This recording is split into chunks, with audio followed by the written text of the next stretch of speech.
వస్తున్నారు ఆ రోడ్ల మీదకి. నిన్న మా భీమారంలో నేషనల్ హైవే దిగ్బంధించారు మా వాళ్ళు. 5 రైతులు వచ్చిర్రు, 60-70 మంది మనోళ్ళు. నిన్న చెన్నూరులో కిష్టంపేట దగ్గర జాతీయ రహదారి మీద కూర్చున్నారు.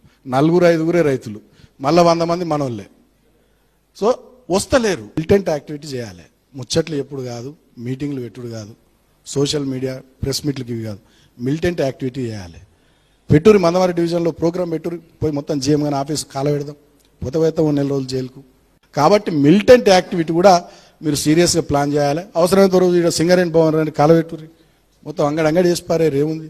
ఆ ఫీలింగ్ రావాలి, ఆ ఓనర్షిప్ రావాలి మన సంఘం మీద, మన నాయకత్వం మీద. కాబట్టి మిలిటెంట్ యాక్టివిటీ ప్లాన్ చేయండి. మన ఏరియాలో అన్ని రైల్వే లైన్లు ఉన్నాయి, కోసిపారేరు. రోజు ఓ ప్రోగ్రామ్ పెట్టి రైలు రోకాన్ని పెట్టి రైలు కోసిపారే. సీరియస్గా పైసలా? నువ్వు పని చేస్తే పైసలు అవే తండోపతండాలు తన్నుకుంటూ వస్తాయి. నువ్వు ఒక్కటి కాలబెట్టి ఎవడు ఇయ్యడు పైసలు. చూడు, గిది ఉండాలి. రైతులు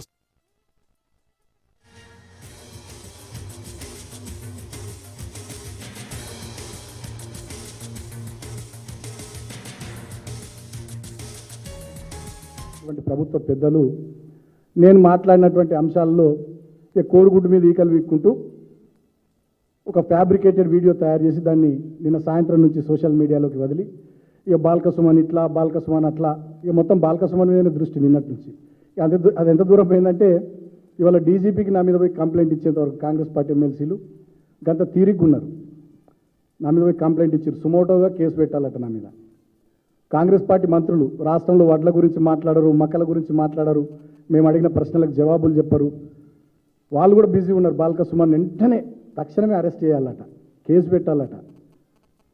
మంత్రులు పొన్నం ప్రభాకర్ గారు, లక్ష్మణ్ కుమార్ గారు మాట్లాడతారు. నేను ఒకటే మాట అడుగుతా ఉన్నా,